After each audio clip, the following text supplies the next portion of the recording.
सबसे पहले तो मैं पूरे देशवासियों का बहुत बहुत धन्यवाद कहना चाहती हूँ। आप मीडिया पर्सन्स का भी, क्योंकि आप लोग ही हम लोगों को इतना through out the journey wrestling में आपने सपोर्ट किया है। तो मैं उम्मीद करती हूँ कि मैं आपकी उम्मीदों पे खरा उतरूँ बिल्कुल। और कांग्रेस पार्टी का मैं बहुत बहुत धन्यवाद करती हूँ, क्योंकि जब बोलते हैं ना कि बुरे टाइम में पता लगता है कि अपना कौन है। जब हम रोड पे घसीटे जा रहे थे तो छोड़ के बीजेपी को, देश में जितनी भी पार्टियां हैं वो हमारे साथ में थी, हमारे दर्द को समझ पा रही थी, हमारे आंसुओं को समझ पा रही थी। मैं बहुत प्राउड फील कर रही हूँ कि मैं एक ऐसी पार्टी में, एक ऐसी विचारधारा में हूँ जो महिलाओं के साथ हो रहा अन्याय और उनके साथ बुरे बर्ताव के खिलाफ खड़ी है। वो लड़ाई लड़ने के तैयार है, सड़क से लेकर संसद तक। और मैं विश्वास दिलाती हूँ पूरे देशवासियों को कि जो मेहनत, जो लगन से हमने रेसलिंग में काम किया है, हम चाहते हैं कि देश के हर एक नागरिक को जो दर्द, जो तकलीफ़ हमने झेली है, खासकर महिलाओं के लिए, हर एक उस महिला के साथ में हम खड़े हैं जो अपने आप को लाचार, अपने आप को बेबस समझती है।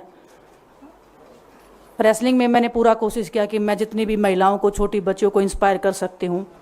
मैं चाहती तो मैं जंतर मंतर पे रेसलिंग छोड़ सकती थी, और सभी लोग भी मान रहे थे, पूरा देश इस चीज़ पर विश्वास कर रहा था, क्योंकि बीजेपी आईटी सेल ने उस चीज़ को साबित करने की कोशिश की थी कि हम चले हुए कारतूस हैं, हम ख़त्म हो गए हैं, हम पॉलिटिक्स कर रहे हैं।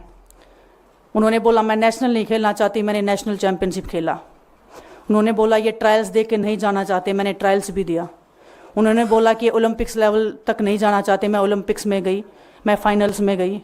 अनफॉर्चुनेटली परमात्मा को कोई और चीज़ मंजूर होगी। एक चीज़ मुझे पता है कि जब मेहनत आप करते हो तो ज़रूरी नहीं कि आपको उसी दिशा में मिले, कई बार दूसरी चीज़ों में भी आपको वो फल मिल जाता है।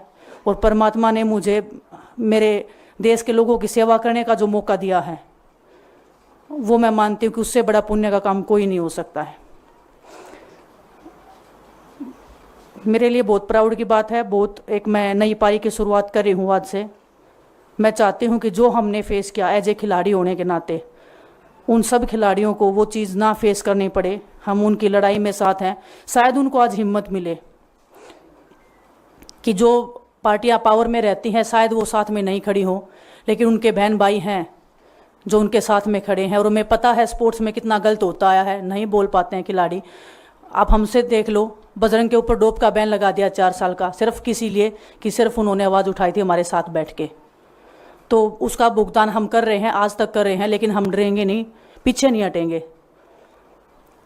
जो लड़ाई थी वो जारी है, ख़त्म नहीं हुई है।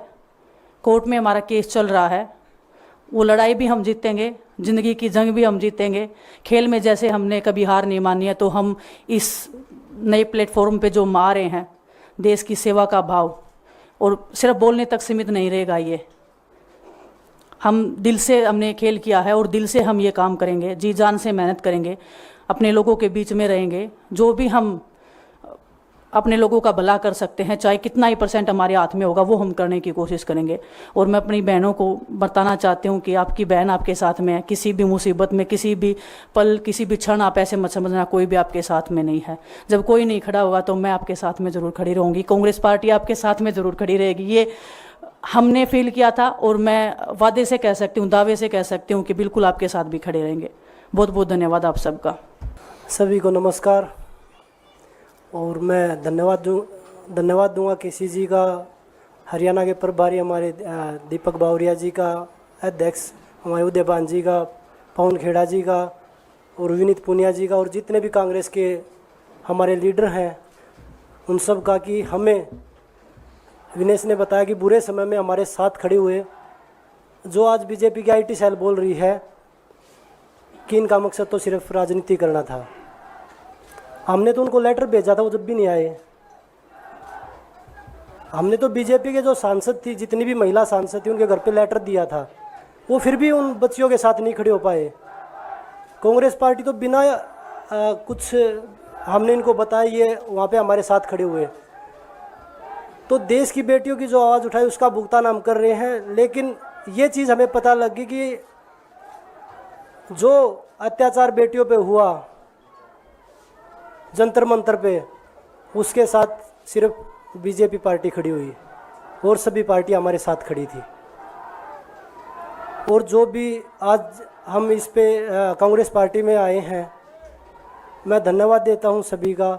हम अपनी पूरी मेहनत, जितनी हमने कुश्ती में मेहनत की है, जितनी हमें किसान आंदोलन में मेहनत करी है, जितना अग्निपथ योजना के टाइम पे मेहनत करी है और बेटियों के आंदोलन में मेहनत करी है, ऐसे ही मेहनत करेंगे और कांग्रेस पार्टी को भी मजबूत करेंगे और देश को भी मजबूत करेंगे और ग्राउंड पे रह के काम करेंगे। जैसे रेसलिंग में बचपन से 7-8 साल की उम्र में लगे थे, जब यह पता नहीं था कि हम ओलंपिक मेडल जीतेंगे, लेकिन धीरे धीरे आगे बढ़ते गए, मेहनत करते गए और वो मुकाम हमें मिला, क्योंकि ओलंपिक से बड़ा कोई भी प्लेटफॉर्म नहीं होता।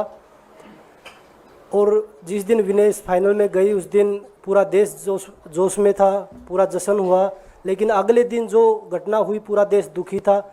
लेकिन कुछ आईटी सेल थी जो पूरा देश में जश्न मना रही थी, तो ये देश के लिए बड़े दुख की बात है। और पूरे देश को सोचना चाहिए कि आप किन लोगों को सपोर्ट कर रहे हैं। जो देश में खिलाड़ियों के साथ, महिलाओं के साथ, किसानों के साथ, जवानों के साथ जो अत्याचार कर रहे हैं, आप उन लोगों को सपोर्ट कर रहे हैं। तो मैं यही बोलूँगा कि हम मिलके मजबूती से लड़ेंगे और जो संघर्ष की लड़ाई, उसमें हम हमेशा कांग्रेस के साथ खड़े रहेंगे। और जो विनेश ने बोला कि हम हर जो महिला, जो बेटियां, देश की बेटियां हैं जिनके साथ अत्याचार होता है, हम उनकी आवाज़ हमेशा उठाते रहेंगे। सभी का धन्यवाद।